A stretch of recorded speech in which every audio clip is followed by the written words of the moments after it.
Good morning students, आप लोगों को आपका जो एविक्टेड आप लोग का सिलेबस है वो मिल गया होगा। और जितना भी सिलेबस है उसमें एक ये चैप्टर है महादेवी वर्मा जाग तुझको दूर जाना। तो आज मैं आप लोगों को इसका एक्सप्लेनेशन करके बता रही हूँ।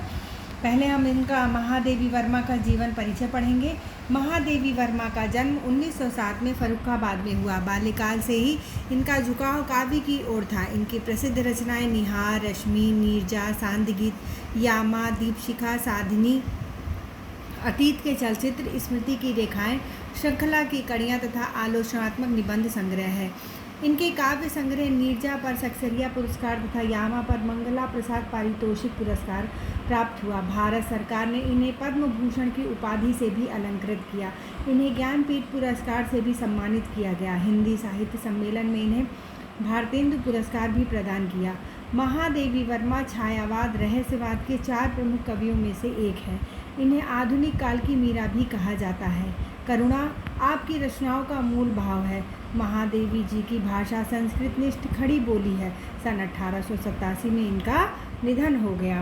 अब आते हैं हम लोग इनके एक्सप्लेनेशन पे। जाग तुझको दूर जाना। बच्चों, इसमें यह महादेवी वर्मा की उन कविताओं में से है जिनमें इन्होंने देश में युवाओं के मन को जागृत करने के लिए स्वतंत्र भारत के समय लिखी थी। और स्वतंत्र भारत के समय लिखते हुए इन्होंने कहा है कि चिर सजग आँखें नींदी, आज कैसा व्यस्त बाना, जाग तुझको दूर जाना। की कवित्री कहती हैं महादेवी वर्मा परतंत्र भारत में देशभक्तों को जागरण का यानी कि अंतर्मन के जागने का संदेश देते हुए कहती हैं कि सदैव सतर्क रहो, सावधान रहने वाली आँखें, आज निद्रा का भाव क्या है। चिर सजग आँखें उनिंदी, आज कैसा व्यस्त बना। कि सदैव सतर्क रहने और सावधान रहने वाली आँखें, आज उनमें निद्रा का भाव क्यों है। आज तुम कहाँ इतने व्यस्त हो गए हो। यानी कि जाग तुझको दूर जाना, हे युवा व्यक्ति जगो, तुम्हें तो अभी बहुत दूर अर्थात अपने लक्ष्य तक पहुँचना है और अपने उद्देश्य को प्राप्त करना है।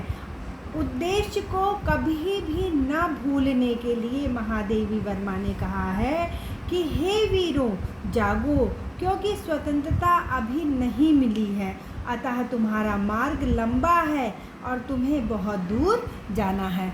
देखिए, फिर कह रही है कि आलस्य से काम नहीं चलेगा।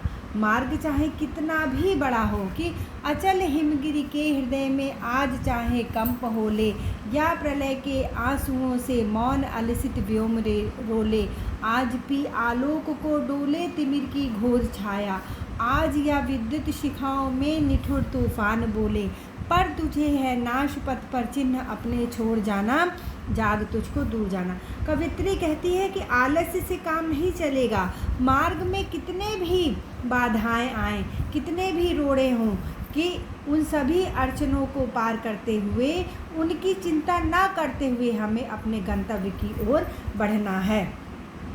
अचल हिमगिरी के हृदय में आज चाहे कंप लो, स्थिर रहने वाला हिमालय भी चाहे कांप जाए, भले ही बादलों से सजा हुआ मौन आसमान, उसमें भी प्रलय होला, या प्रलय के आंसुओं से मौन हो अलसित व्योम रोले।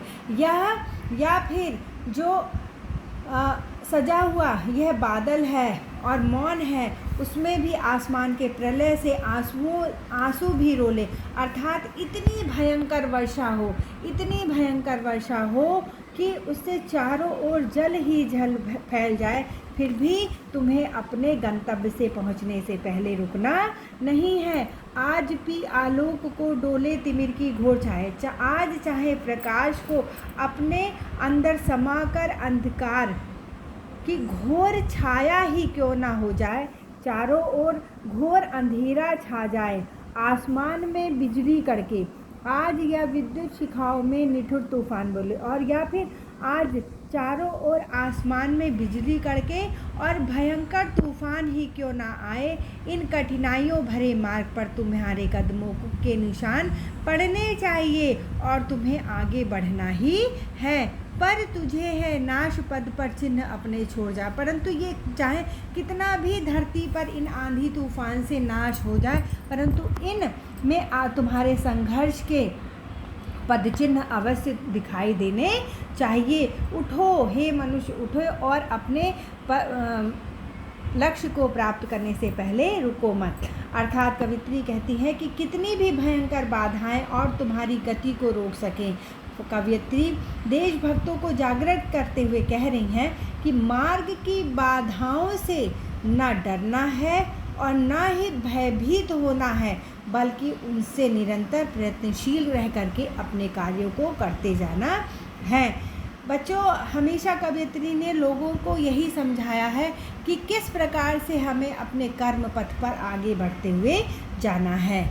अगला देखिए कि बांध लेंगे क्या तुझे यह मोम के बंधन सजीले, पंथ की बाधा बनेंगे तितलियों के रंग रंगीले, विश्व का क्रंदन भुला देगी मधुप की मधुर गुनगुन, क्या डुबा देंगे तुम्हें यह फूल के दल ओस गीले, तू न अपनी छाह को अपने लिए कारा बनाना, जाग तुझको दूर जाना। इस पद्यांश में कवियत्री दैविक बाधाओं का उल्लेख करती हैं। इन बाधाओं से डरकर अपने उद्देश्य को कभी भी भूलना नहीं चाहिए। कवियत्री कहती हैं कि बांध लेंगे क्या तुझे यह मोम के बंधन से जीले, कि मोम के बने ये सुंदर रिश्ते, ये रिश्ते नाते जो है, जिस प्रकार से अग्नि जलने पर मोम स्वतः ही पिघल जाता है, उसी प्रकार से ये मोम के बने ये सुंदर रिश्ते रूपी बंधन तुम्हें कैसे रोक सकते हैं, क्योंकि यह मोम के बंधन तो जरा से ताप से ही पिघल जाते हैं और इनके पिघलने पर यह अपना अस्तित्व भी खो देते हैं। फिर इनमें बंधकर अपने उद्देश्य को तुम क्यों भूलने लगे हो। मार्ग पंथ की बाधा बनेंगे तितलियों के रंग रंगीले, मार्ग में चलते हुए रंग बिरंगी तितलियाँ तुम्हारे कार्य में अवरोध उत्पन्न क्यों कर रही हैं। भौरे की गुनगुन के कह रही हैं कि विश्व का क्रंदन भुला देंगी मधुर की मधुर गुनगुन, क्या भौरे की गुनगुन की मधुर आवाज़ में तू इतना व्यस्त हो जाओगे मनुष्य, तुम इतना व्यस्त हो जाओगे कि विश्व में जहाँ चारों ओर दुख ही दुख भरा हुआ है, उनकी पुकार, उनका रोना तुम्हें सुनाई नहीं देगा। आज भारत माता तुम्हें पुकार रही है कि उसके देश के वीर जवान आगे आएं और उन्हें उनके दुखों से मुक्ति दिलाएं। ओस क्या डुबा देंगे तुम्हें यह फूल के दल ओस गीले। कवियत्री कहती है कि पुष्पों की मोहकता क्षणिक होती है, उसे अपने उद्देश्य के लिए कभी भी बाधक नहीं बनाना चाहिए। हे भारत माता के पुत्रों, तुम्हें अपनी छाया को, यानी कि कह रही है कि तू ना अपनी छाया को अपने लिए कारा बनाना, कह रही कि हे भारत माता के पुत्रों, तुम अपनी छाया को ही अपना बंधन मत बनने देना और अपने कर्म पथ पर दूर की ओर पथ पर चलते चले जाना, जहाँ तुमको तुम्हारी भारत माता बुला रही हैं। अर्थात जिस प्रकार छाया का कोई अस्तित्व नहीं होता है, वह हमारे पीछे चलती है, उसी प्रकार से मोह माया भी क्षणिक होता है, उसे अपना बंधन कभी भी नहीं बनाना चाहिए, अपितु दृढ़ संकल्प होकर के प्रयास करते रहना चाहिए और अपने सफलता के पद चिन्हों, अपने सफलता के लक्ष्य की ओर चलते रहना चाहिए। बच्चों, इस पद्यांश में कवित्री ने मोह माया रिश्ते नाते बंधनों की ओर संकेत करते हुए कहा है कि यह बंधन जो हैं कभी कभी मनुष्य को उसके लक्ष्य तक पहुंचने में बहुत बड़ी बाधा का कार्य भी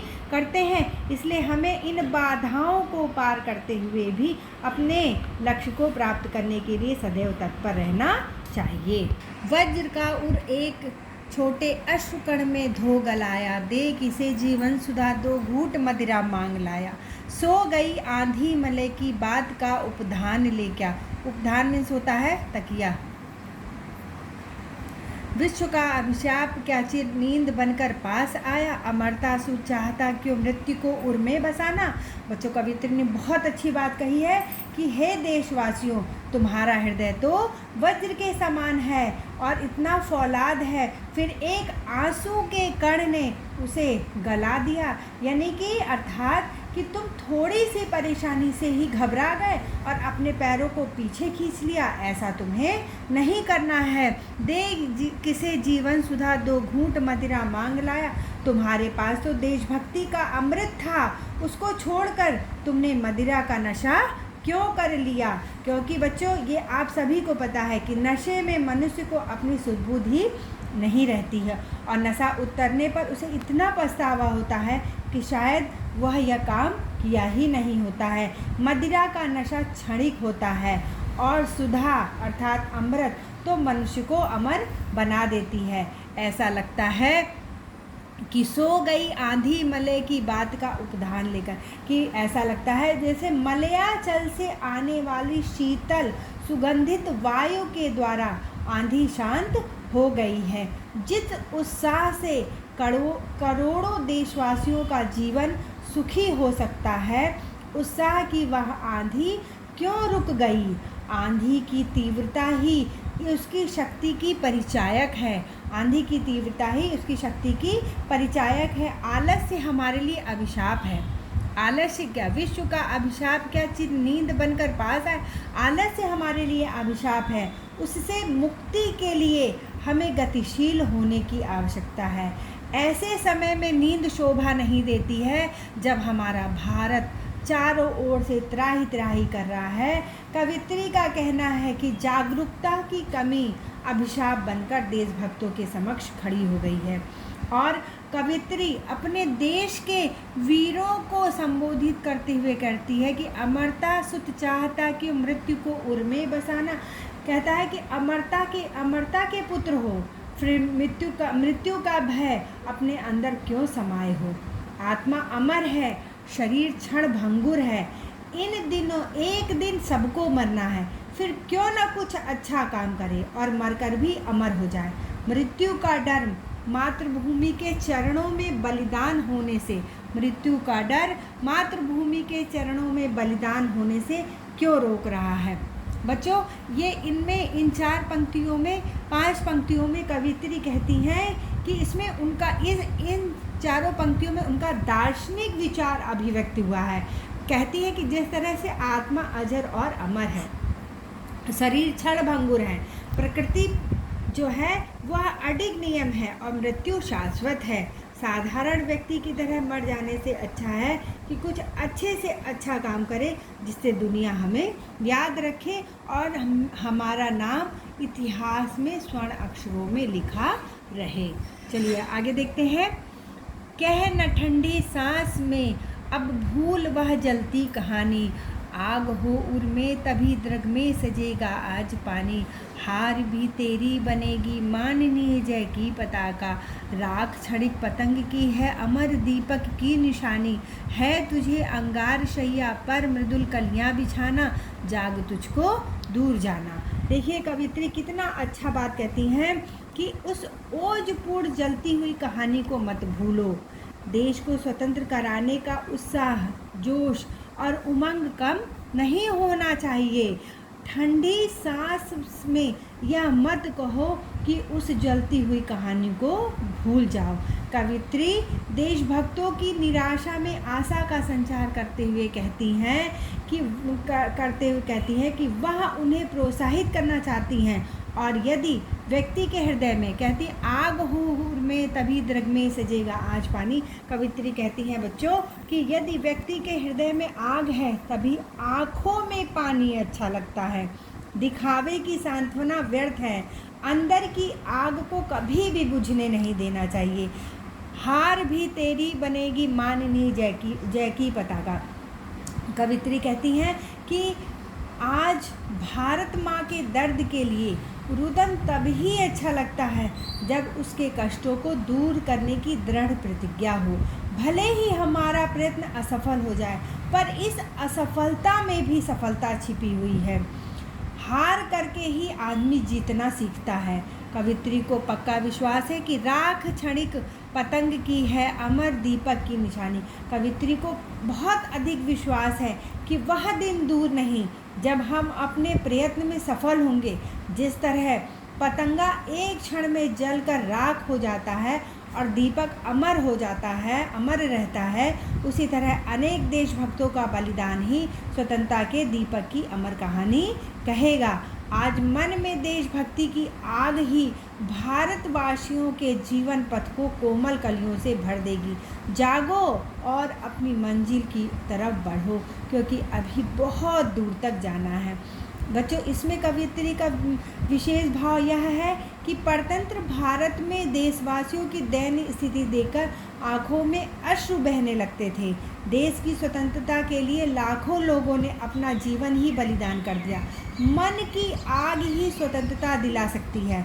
यदि हम चुपचाप बैठ जाएंगे तो देश को स्वतंत्र नहीं कर पाएंगे। इससे बच्चों, आज आप आशा करती हूँ कि आप लोगों को यह वीडियो समझ में आ गया हो, एक्सप्लेनेशन समझ में आ गया होगा। इसके पश्चात मैं ऑलरेडी क्वेश्चन आंसर भेज चुकी हूँ। आप लोग इस चैप्टर का क्वेश्चन आंसर कर लीजिएगा। ये बहुत ही इम्पॉर्टेंट क्वेश्चन चैप्टर है। Thank you.